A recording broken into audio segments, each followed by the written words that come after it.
Oi, meus lindos. Bom dia, meninos lindos da Pro Rosângela. Meus queridos, vamos começar com os avisos. Sexta-feira agora, atividade complementar valendo 2 pontos, com regência verbal e regência nominal. Na última sexta-feira do mês de julho, teremos a atividade complementar do livro O 15. Eu vou postar tudo no diário de vocês, tá? Mas aqui é só para vocês não esquecerem. Pode ser que vocês dêem uma olhada lá no diário e não vejam essas anotações, ok? E agora nós vamos começar o nosso conteúdo de hoje, que é o período por coordenação. Primeiro, vamos fazer uma revisão rápida da nossa aula anterior. Vejam, nós vimos que uma oração é tudo aquilo que tem verbo. Mas a oração não necessita ter sentido completo. Contudo, quando esta oração tem sentido completo, nós iremos chamá-la de período. Existem 2 tipos de períodos, o período simples e o período composto. O período simples é aquele que tem apenas um verbo e sentido completo.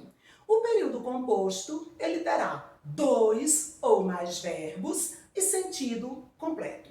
O período composto, nós vimos nas aulas anteriores que ele se divide em 2 tipos. O período composto por coordenação e o período composto por subordinação. Eu também disse a vocês que nós poderemos ter o período misto, que é aquele que nós teremos orações coordenadas e orações subordinadas. Só que eu não dei nenhum exemplo de período misto. Nós só iremos ver mais à frente, ok? Então vejam, hoje nós iremos começar o estudo das orações coordenadas, do período composto por coordenação. O período composto por coordenação é aquele período que as orações são independentes. Nós vimos na aula passada, aquele período que eu posso separar as orações e elas continuarão com o sentido completo. Como, por exemplo, Caio estuda, faz serviços voluntários,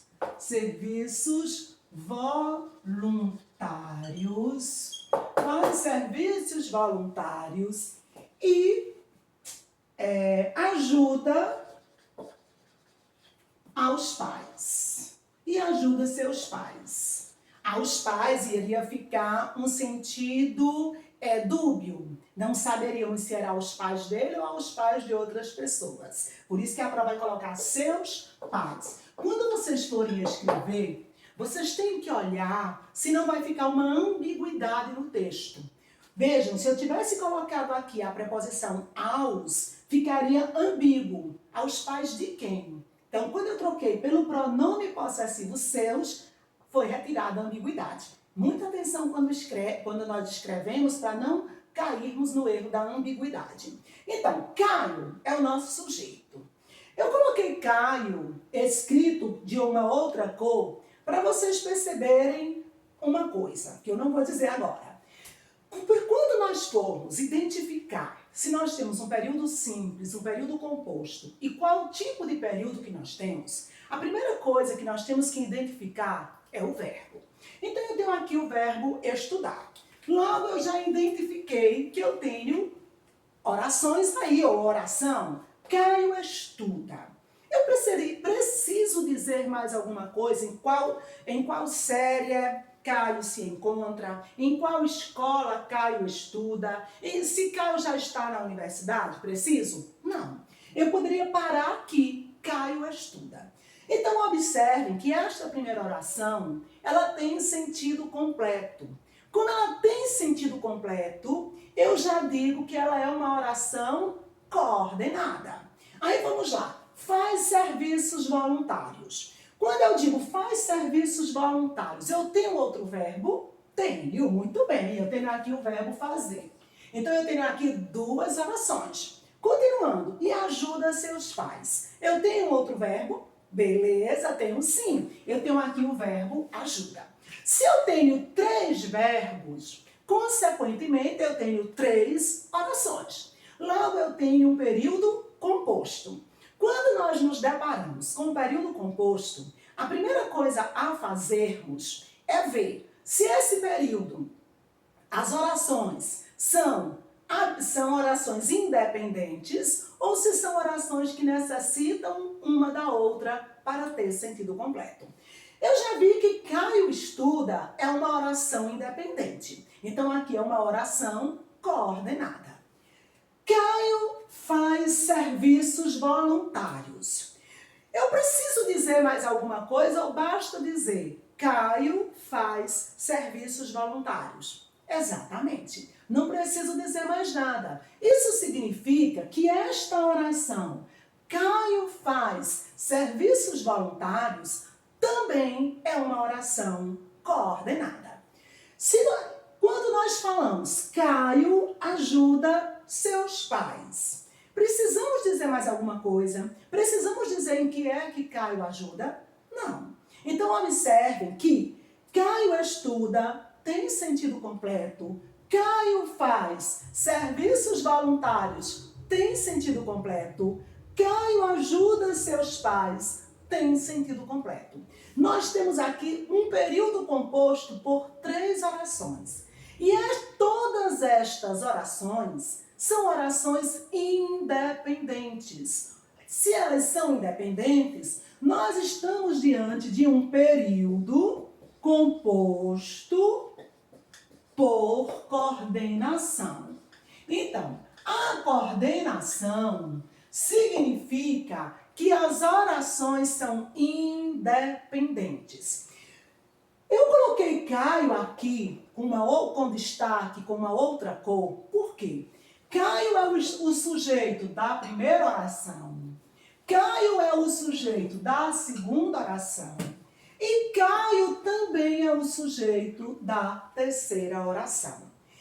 Para uma oração independente, eu não preciso estar repetindo o sujeito. Aqui eu sei que o sujeito é Caio pela elipse do verbo. Caio faz, verbo na terceira pessoa. Caio estuda, verbo na terceira pessoa. Nós vimos em coesão textual que eu posso fazer a elipse do sujeito. Então, o verbo, a desinência verbal, me diz quem é o sujeito, ok? Então, aqui todas as orações são orações coordenadas, orações independentes. Agora, esse período, ele apresenta 2 tipos de orações coordenadas. As orações coordenadas, elas vão se dividir em 2 tipos genéricos e um desses tipos se divide em 5 tipos. Ficou difícil? Fica não, eu vou para deixar fácil. Quando a oração, ela é separada da outra por uma vírgula, nós iremos chamá-la de oração coordenada assindética.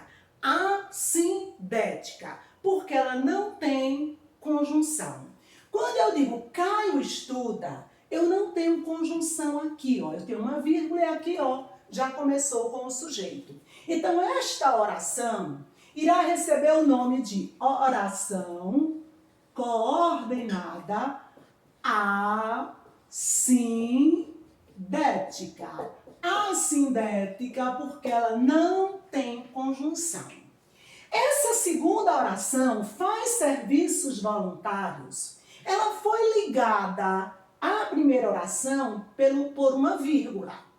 Se a vírgula não é conjunção, então eu tenho aqui também outra oração coordenada assindética. Oração coordenada assindética. Essa terceira oração, ela foi ligada às outras através da conjunção i. I é uma conjunção.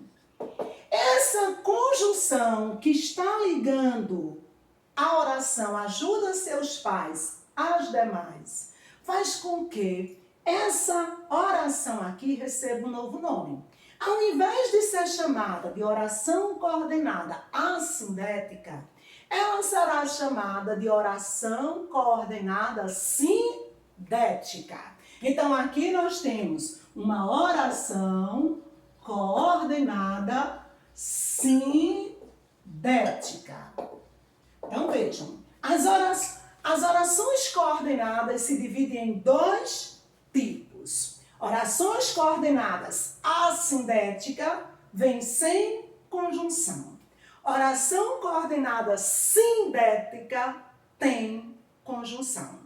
Essas orações coordenadas sindéticas, elas irão se subdividir em 5 tipos. De acordo com o sentido da conjunção que irá ligar uma oração à outra, será o nome da oração coordenada sindética, que é o conteúdo da nossa próxima aula. Na nossa próxima aula, nós vamos ver os tipos de orações coordenadas sindéticas.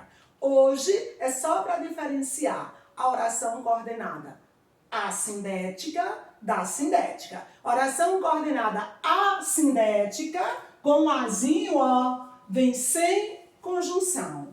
Oração coordenada sindética com conjunção, ok? Então, nossa aula de hoje é só isso, oração coordenada sindética e assindética. Vocês vão ficar com uma atividadezinha de sala, página 20, questões de 1 a 5. E sexta-feira nós teremos aquele nosso encontro um pouquinho mais cedo. Como vocês terão aulas a partir das 11, nós nos encontraremos às 9h30 a partir dessa sexta-feira, ok? Então fiquem com Deus, beijos. Atividade, página 20, questões de 1 a 5. Fiquem com Deus, tchau!